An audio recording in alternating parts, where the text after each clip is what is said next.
Rain tapped softly on the tin roof as Armin sat on the edge of his bed, staring at the cracked wall of his small room. The paint had peeled in places, showing old stains beneath, like the room itself was tired of holding everything together. His phone lay silent beside him. No messages, no missed calls, just silence. The kind that feels heavier than noise. That morning had started like many others. Armin woke before sunrise, not because he was motivated, but because worry didn't let him sleep anymore. He washed his face with cold water, hoping it would wake something inside him. In the mirror, his eyes looked older than his age. He was only 26, but life had already taught him too many hard lessons.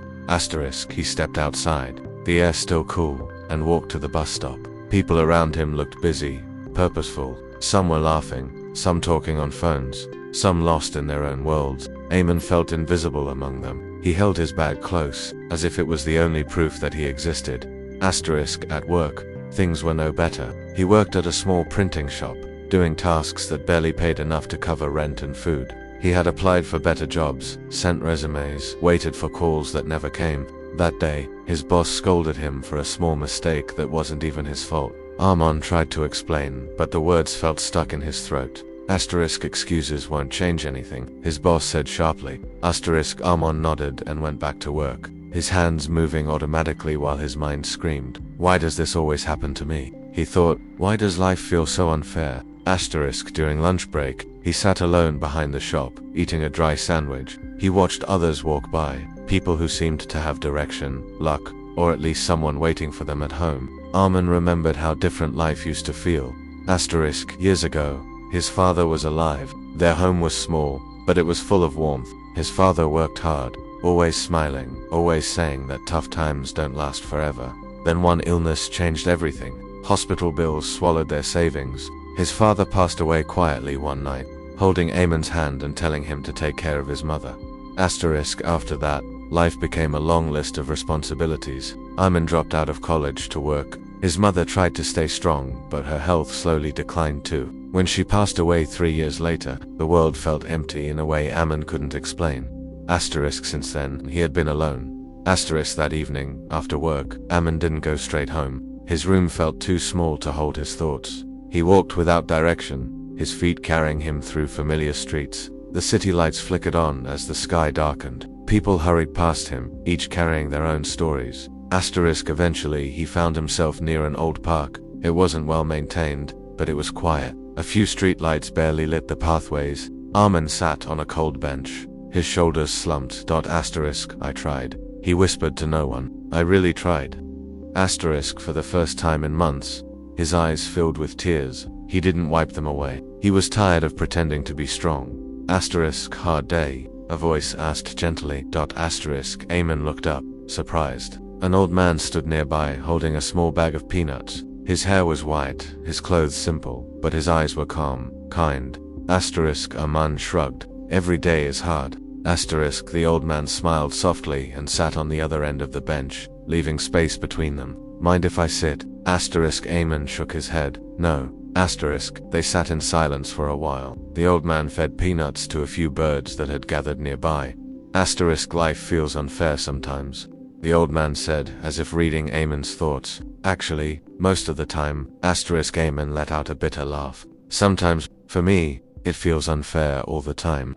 The old man nodded. That's because when things go wrong, they don't come one by one. They come together, like waves. Eamon looked at him. Did you ever feel like giving up? The old man didn't answer immediately. He watched the birds flutter away, then return. Many times, he said. I lost my business once, lost my home too, slept on footpaths for months.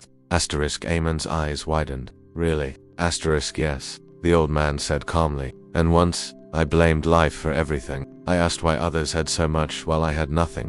What changed? Armin asked. The old man smiled, but there was sadness in it. Nothing changed at once. That's the truth people don't like to hear. But one day, I realized something.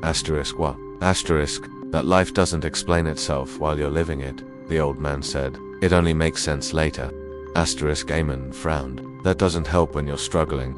The old man chuckled. I know when I was sleeping hungry, advice felt useless too. But I noticed that even on the worst days, I was still learning something. Patience, strength, humility. Amen looked down at his hands. They were rough, tired. I don't want to be strong anymore, he said quietly. I just want things to be normal. The old man leaned back. Normal is different for everyone, but let me ask you something. Did you survive everything that tried to break you so far? Amen nodded slowly. I guess, and are you still here? The old man asked. Yes. That means something inside you hasn't given up. The old man said, even if you feel broken, some part of you keeps choosing to wake up every day. Amen felt a strange tightness in his chest. No one had said that to him before. The old man stood up. I should go. My wife waits for me. You're married? Aman asked. Surprised. The old man smiled warmly. Yes, met her after all my worst days were over. He placed a hand on Amon's shoulder. When life feels unfair, don't rush to understand it. Just listen. Sometimes it's asking you to grow in ways comfort never could. With that, he walked away, his figure slowly disappearing into the darkness. A man sat there long after, replaying the conversation in his mind. The problems in his life hadn't vanished. His job was still small. His room was still lonely. His future was still unclear. But something felt different. That night, back in his room, Aman opened an old notebook he hadn't touched in years. Inside were notes from college, dreams he once wrote about. He read them slowly. For the first time, instead of pain, he felt a quiet determination. The next days didn't magically improve. His boss was still rude, money was still tight, but Amen began to notice small things. The way morning light entered his room, the satisfaction of finishing work honestly, the strength in his own breath when he felt like collapsing. He started waking up earlier, not out of worry, but intention. He studied again at night, using free resources. Some nights he felt exhausted, some nights hopeless, but he kept going. Weeks passed, then months. One afternoon, Amen received a call for an interview. It wasn't a dream job, but it was better than where he was. He wore his cleanest shirt and walked in with a steady heart. He didn't beg. He didn't pretend to be perfect. He simply spoke honestly. When he got the job, he didn't shout or celebrate loudly. He sat quietly and smiled to himself. That evening, he went back to the park. The bench was empty. The old man wasn't there. Aman looked at the sky and whispered, "Thank you." Life still wasn't fair. Problems still came. Some days were heavy again, but Amen had learned something important. Even when life feels unfair, it isn't finished with you. And sometimes the hardest chapters are only preparing you for a story you can't see yet.